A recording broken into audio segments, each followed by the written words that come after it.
السلام علیکم۔ آج ہم آپ کے سامنے مومن خان مومن کی شاعری کی خصوصیات لے کر آئے ہیں۔ آپ ان کو واچ کریں۔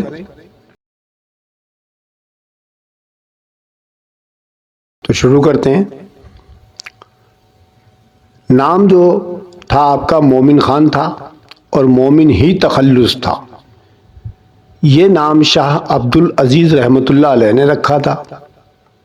ان کے والد کا نام حکیم غلام نبی خان تھا۔ مومن سن 1800 میں پیدا ہوئے۔ ان کے دادا شاہ عالم کے دور میں دربار میں ملازمت کیا کرتے تھے، جس کی وجہ سے ان کو جاگیر ملی ہوئی تھی۔ مومن نے تعلیم و تربیت شاہ عبد القادر رحمۃ اللہ علیہ سے حاصل کی۔ مومن نے زندگی بھر ملازمت نہ کی۔ جوانی میں وہ بڑے رنگین مزاج واقع ہوئے تھے۔ ان کو شعر و شاعری سے بڑا شغف تھا۔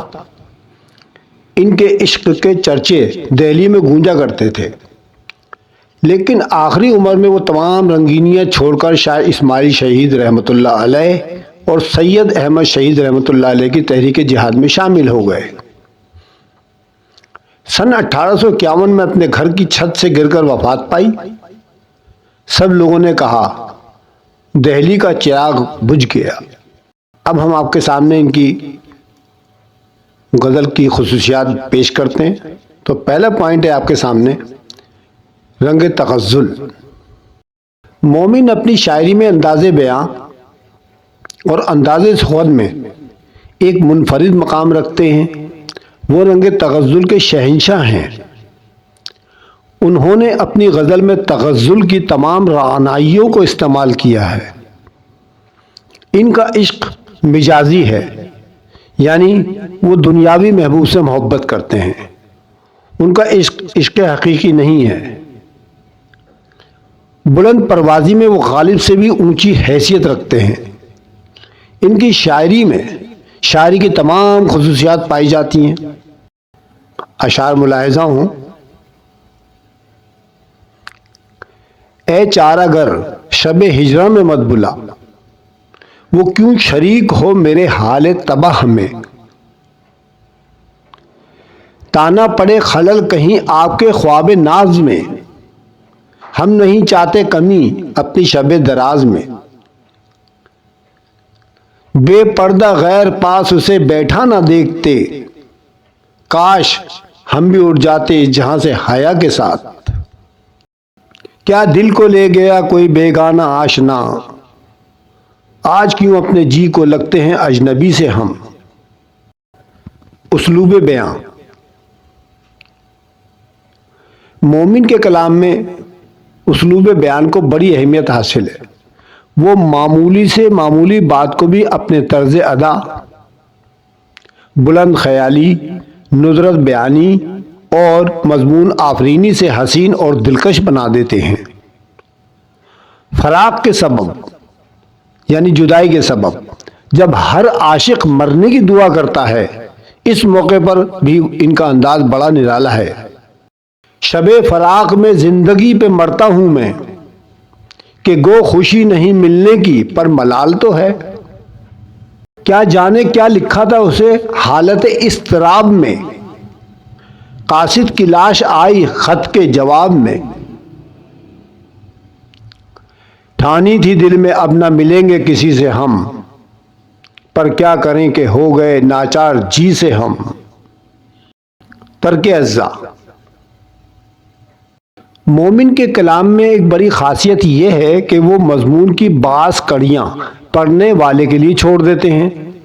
جب ان کی کڑیوں کو جوڑا جاتا ہے تو اس میں ایک نیا لطف پیدا ہو جاتا ہے۔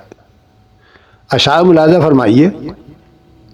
ہے دوستی تو جانب دشمن نہ دیکھنا، جادو بھرا ہوا ہے تمہاری نگاہوں میں۔ دعا بلا تھی شب غم سکون جاں کے لیے، سخن بہانہ ہوا مرگ ناگہاں کے لیے۔ دیکھ اپنا حال زار منجم ہوا رقیب، تھا سازگار طالع ناساز دیکھنا، کچھ قفس میں ان دنوں لگتا ہے جی، آشیاں اپنا ہوا برباد کیا۔ رجائیت، مومن رجائیت پسند تھے، ان کو زندگی سے بہت محبت تھی، وہ زندگی کی تمام رعنائیوں اور لطافتوں سے لطف اندوز ہونا چاہتے تھے۔ ان کے یہاں احساس غم بھی ہے، لیکن اتنا شدید نہیں کہ ان کی غزل میں یاسیت پیدا ہو جائے۔ عدم میں رہتے تو شاد رہتے، اسے بھی فکر ستم نہ ہوتا، جو ہم نہ ہوتے تو دل نہ ہوتا، جو دل نہ ہوتا تو غم نہ ہوتا، جب مجھے رنج دل آزاری نہ ہو، بے وفا پھر حاصل بیداد کیا۔ معاملہ بندی، مومن کے کلام میں معاملہ بندی کا عنصر بھی پایا جاتا ہے۔ معاملہ بندی سے مراد ہوتا ہے چھیڑ چھاڑ، ڈانٹ ڈپٹ وغیرہ وغیرہ، لیکن مومن نے یہاں پردے داری سے کام لیا ہے۔ وہ جو ہم میں تم میں قرار تھا، تمہیں یاد ہو کہ نہ یاد ہو، وہ یعنی وعدہ وفا کا تمہیں یاد ہو کہ نہ یاد ہو۔ میں نے تم کو دل دیا، تم نے مجھے رسوا کیا، میں نے تم سے کیا کیا، تم نے مجھ سے کیا کیا۔ محبوب کا تصور، جیسا کہ بتایا گیا کہ مومن کا محبوب جو ہے مجازی ہے، انہوں نے عشق مجازی کیا، انہوں نے اپنے محبوب کے لیے پردہ نشین کا لفظ استعمال کر کے اس کا عورت ہونا کھلے بند و اعتراف کیا ہے۔ اس کی وجہ سے ان کی غزل میں رنگینیاں پیدا ہو گئی ہیں۔ بس کہ پردہ نشین پہ مرتا ہوں میں، موت سے آئے ہے حجاب ہمیں۔ چاک پردے سے یہ غمزے ہیں تو اے پردہ نشین، ایک میں ہی کیا سب چاکے گریباں ہوں گے۔ ہم جان فدا کرتے گر وعدہ وفا ہوتا، مرنا ہی مقدر تھا وہ آتے تو کیا ہوتا۔ طنز، اردو شاعری میں طنز کی خاصیت ایک لطیف چیز ہے، اور اس میں جتنی لطافت مومن نے پیدا کی ہے وہ کسی اور دوسرے شاعر کے نہیں ملتی۔ آپ خفا رہنے لگے صاحب، کہیں میرا سایہ پڑا صاحب، کیوں دینے لگے حظ آزاری، میں نے کیا گناہ کیا صاحب۔ سلاست روانی،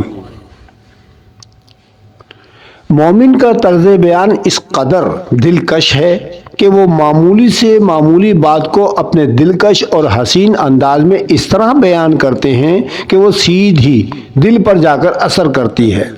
ان کی شاعری میں سادگی، سلاست، روانی، گھلاوٹ اور برجستگی پائی جاتی ہے۔ تم میرے پاس ہوتے ہو گویا جب کوئی دوسرا نہیں ہوتا، اس غیرت ناہید کی ہر تان ہے دیپک، شعلہ سا لپک جائے ہے آواز تو دیکھو۔ تو کہاں جائے گی کچھ اپنا ٹھکانہ کر لے، ہم تو کل خواب عدم میں شب ہجرہ ہوں گے۔ حب وطن، جیسا کہ شروع میں بیان ہوا کہ مومن اپنے آخری دور میں سید احمد شہید رحمۃ اللہ علیہ اور شاہ اسماعیل شہید رحمۃ اللہ علیہ کی تحریک جہاد میں شامل ہو گئے تھے۔ ان کے دل میں وطن کی محبت تھی، وہ میر اور سودا کی طرح لوگوں کے غم پر آنسو نہیں بہاتے بلکہ ان کے لیے کچھ کرنے کا جذبہ رکھتے ہیں۔ وہ اپنی مثنوی میں اس طرح دعا کرتے ہیں: الہی مجھے ہو شہادت نصیب، یہ افضل سے افضل عبادت نصیب، میں گنج شہیدہ میں مسرور ہوں، اسی فوج کے ساتھ محصور ہوں۔ مومن ہو جو کچھ بھی پاس ایمان، ہے مار کا جہاد چل دیجئے وہاں۔ الغرض، مومن خان مومن اپنی ان بہترین شاعرانہ خصوصیات کی بنا پر اردو ادب میں ہمیشہ زندہ رہیں گے اور ان کا نام بہترین شاعروں میں لکھا جاتا رہے گا۔ تو یہ تھا ہمارے مومن خان مومن کی شاعرانہ خصوصیات۔ امید ہے آپ کو پسند آئی ہوں گی۔ اگر آپ کو میری ویڈیو اچھی لگے تو اس کو لائک کرنا مت بھولیں، اپنے دوستوں کو، ساتھیوں کو شیئر کریں، کامنٹس کریں مجھے تاکہ مجھے اپنی غلطیوں کا احساس ہو۔ اگر کسی بچے نے سبسکرائب نہیں کیا، کسی نے سبسکرائب نہیں کیا ہے تو اس کو سبسکرائب کر لے۔ انشاءاللہ اگلی ویڈیو کے اندر میں آپ کے سامنے کسی اور شاعر کے بارے میں، ان کی شاعرانہ خصوصیات اور ان کے کارنامے، ادبی کارنامے لے کر پھر حاضر ہوں گا۔ تب تک کے لیے خدا حافظ۔